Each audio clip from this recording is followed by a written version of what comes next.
Oke guys, di video kali ini kita akan bahas PSAK 108 tentang segmen operasi. Kita review sedikit tentang segmen operasi.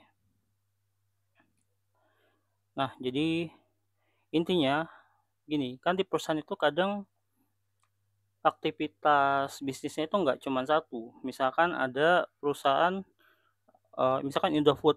Indofood ada yang mungkin mereka jualnya tepung, terus ada mungkin mereka jualnya mie atau ada produk-produk lainnya misalkan. Nah, itu termasuk kategori atau contoh dari segmen operasi. Nah, sehingga nanti di PSAK-nya gimana sih mengatur, segmen operasi tersebut terutama terkait dengan nanti pengungkapannya. Apakah perlu diungkapkan semua atau ada kategori-kategori yang perlu diungkapkan. Nah, intinya kalau dari PSAK, mereka bilang segmen operasi itu adalah suatu komponen dari entitas yang nanti terlibat dalam aktivitas bisnis yang menghasilkan pendapatan dan menimbulkan beban. Hasil operasinya juga dikaji ulang secara reguler oleh pengambil keputusan. Pengambil keputusannya itu biasanya dilakukan oleh CEO, COO, dan direktur eksekutif. Kadang juga segmen itu mereka masing-masing punya manajer ya dari setiap segmen itu yang bertanggung jawab untuk pengambilan keputusan operasional.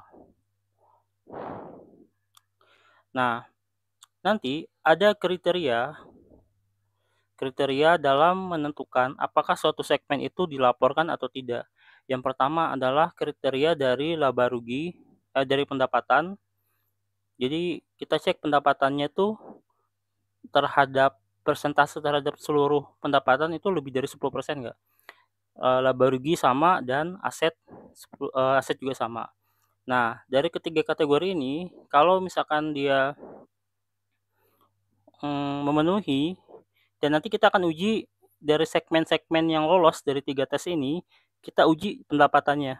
Pendapatannya itu, dibandingkan pendapatan keseluruhan segmen.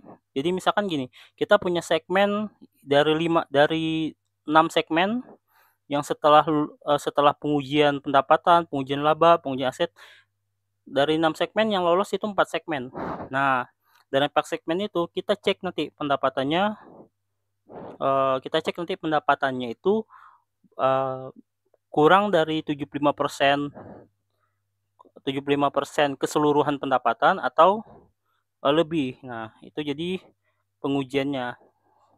Nah, kalau misalkan dia tidak memenuhi, ya bisa jadi nanti kita akan masukkan ke segmen-segmen yang nanti segmen lainnya, biasanya ada kayak gitu.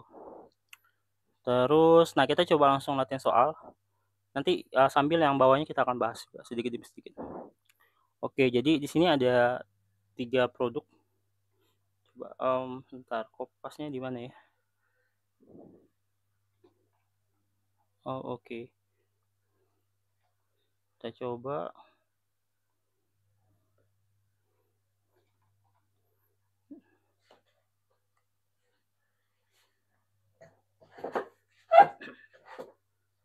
Oke. Nah, kita coba di pro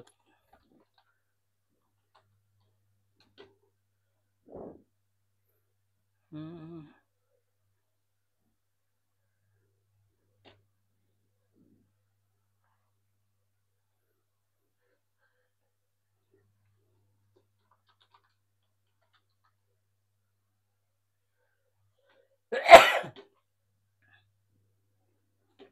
produk ada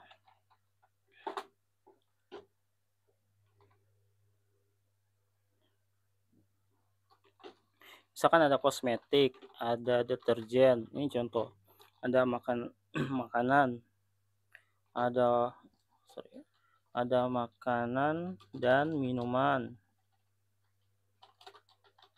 Terus ada obat-obatan, ada pakaian, terus ada lainnya. Nah, step pertama kata dia kan, ujilah pendapatan harus lebih dari seluruh harus lebih dari 10%. Kita lihat pendapatan. Saat ini 1,8 M ya. 300 2,2 M, terus 400, terus 900, terus 200. Oke, nah kalau kita total 5,8 M. Sekarang kita uji secara persentase. Jadi kan kata dia dibandingkan dengan total keseluruhan pendapatan. Nah, ini 31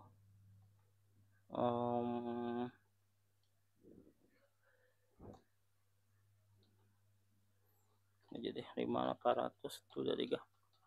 Cepat. Oke. Nah, kita lihat mana yang nilainya lebih dari 10%. Oke, berarti yang lulus uji pendapatan itu ada di kosmetik, makanan minuman, terus sama pakaian. Kita tangkap dulu. Sekarang kita uji laba rugi. Laba rugi juga di PSAK harus lebih dari 10%. Itu 100. Laba rugi itu termasuk minus ya. Jadi kalau ada minus itu kita absolutkan. 20 tuh 3 4 5 6. 40 tuh 3 4 5 6, 80 tuh 3 4 5 6, 10. Oke. Ternyata 100, 20, 175, 40, 80, 10. Kok 34? Oh, ini sorry, ini minus 40. Nah, sekarang kita cari persentasenya, cari yang nilainya kurang dari lebih dari 10%, karena ambang batasnya 10%. Oke. Nah, berarti walaupun dia minus, di sini dia masih masuk. Ini masih masuk, ini masuk, ini masuk. Oke. Nah, ini versi laba rugi, sekarang versi aset. 900 tuh 3 4 5 6, 200 tuh 3.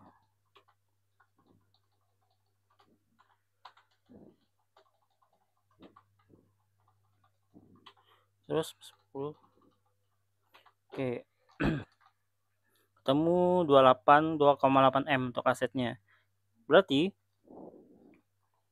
di sini 2,8 M. Nah, kalau kita uji ini dibagi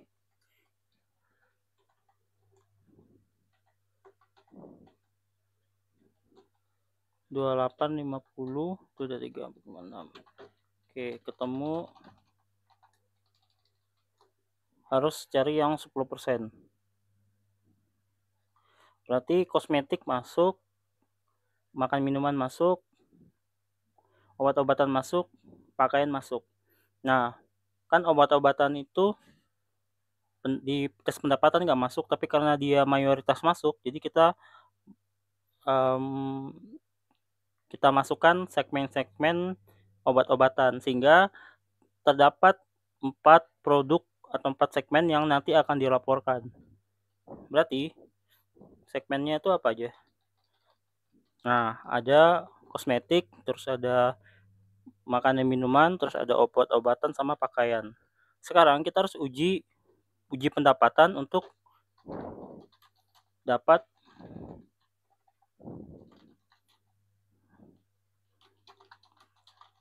berapa persen tadi? 75%. Oke. Nah, berarti kan kita pilih pendapatan yang lulus uji. Ini, terus ini, terus ini. Jadi ada 4.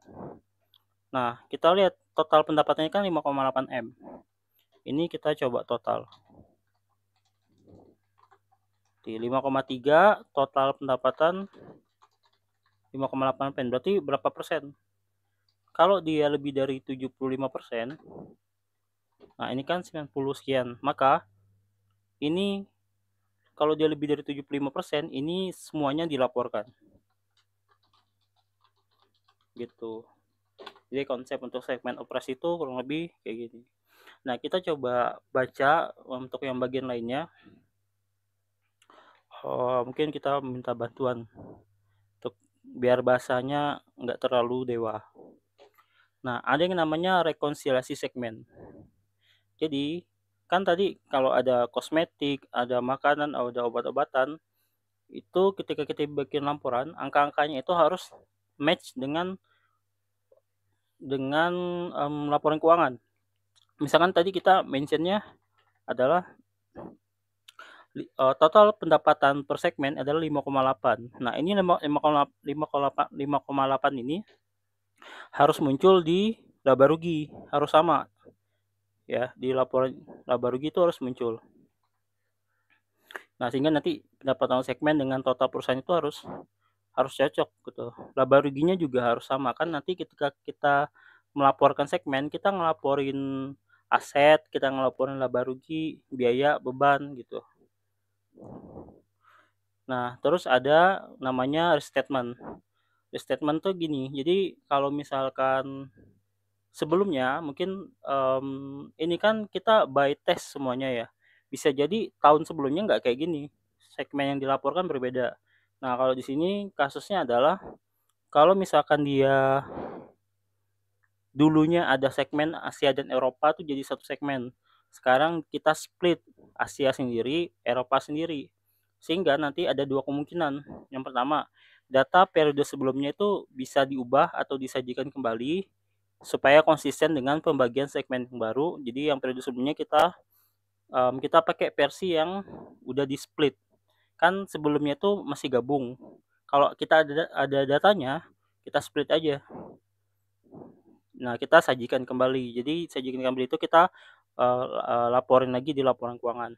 Kemudian kalau data lama nggak bisa diubah, misalnya data detail datanya nggak punya nih kita untuk nge-split Asia dan Eropa gitu di periode sebelumnya ya. Kalau periode sekarang mungkin kita bisa tahu. Nah, maka itu dan juga oh ya sorry, dan juga kalau ada kita butuh biaya yang besar untuk nyari-nyari, untuk ngebagi-ngebagi itu, ya kita boleh untuk tidak menyajikan kembali. Nah, kalau tidak, harus tunjukkan data tahun ini. Jadi misalkan kita nggak menyajikan kembali nih, ya kita bilang di kita statement, kita nggak menyajikan kembali. Nah, kita juga, nanti akan buat 2 versi segmen. Versi struktur lama dan versi struktur baru, selama masih memungkinkan, kalau memungkinkan. Jadi data tahun ini kita pakai 2 pendekatan, yang Asia dan Eropa pakainya data tahun ini ya, karena data tahun sebelumnya kan nggak bisa kita peroleh. Jadi opsinya kalau kita mau mau melaporkan atau kalau kita nggak punya data tahun sebelumnya antara Asia dan Eropa tuh berapa sih, Asia berapa, Eropa berapa, nggak ketahuan. Nah, coba di tahun ini kita bikin 2 versi, ya. Karena di tahun ini kan kita fokus Asia dan Eropa masing-masing. Nah, kita coba nanti bikin yang versinya nanti digabung aja, jadi Asia dan Eropa, ada Asia dan Eropa. Jadi ada Asia, Eropa jadi satu segmen, nanti ada segmen lagi kita bandingkan Asia dan Eropa, itu masuk dari PSLK ini. Nah, kemudian perusahaan itu walaupun cuma satu segmen, dia wajib mengungkapkan. Jadi, karena bisa jadi kalau misalkan kita punya restoran, restoran itu kan produknya banyak kalau di contoh sini, ada yang nanti jual makanan, minuman, catering. Nah, itu mungkin bisa lebih lebih spesifik. Karena satu segmen itu juga biasanya punya aset atau pelanggan yang ada di beberapa wilayah misalkan.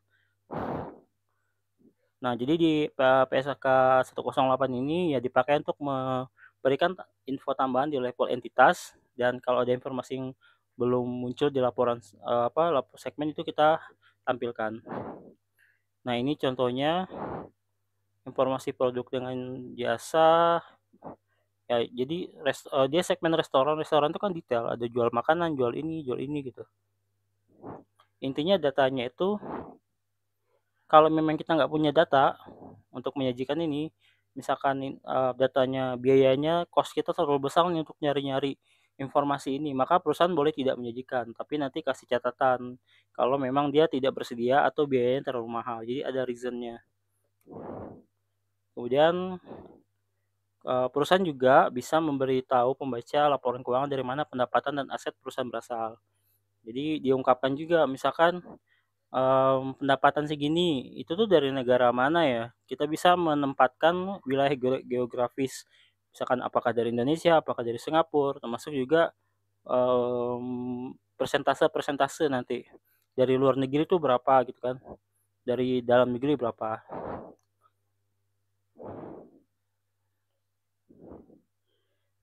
Nah, ini juga perusahaan juga harus menjelaskan dasar pembagian pendapatan ke tiap negara itu gimana, aset-aset tidak lancarnya itu pembagiannya seperti apa.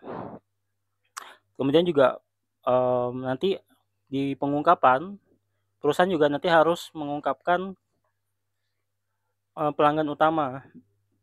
Jadi kalau ada suatu pelanggan yang berkontribusi lebih dari 10% nanti kita sebutin aja, tapi nggak usah nyebut nama ya, kita cuman mention aja bahwa salah satu pelanggan itu nilai pendapatnya sekian, dan itu ada di segmen apa misalkan.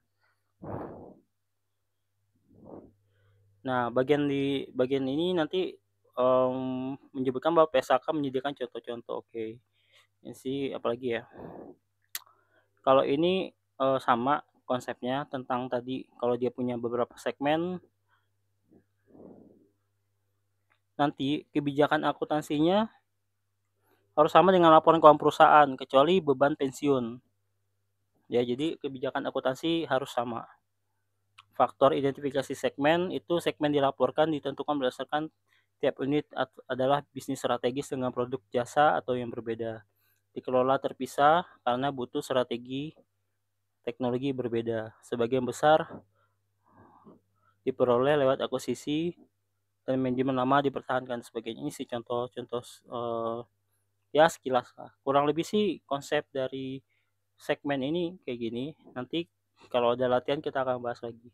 Nah, untuk teman-teman yang nanti, untuk bisa tahu video lengkapnya bisa langsung cek di Linkit ID slash Revendi01 atau nanti ada di video deskripsi sama video video YouTube ya, video deskripsi YouTube atau deskripsi dari setiap video. Oke, sekian untuk video kali ini. Kita lanjut nanti ke PSK berikutnya. Terima kasih.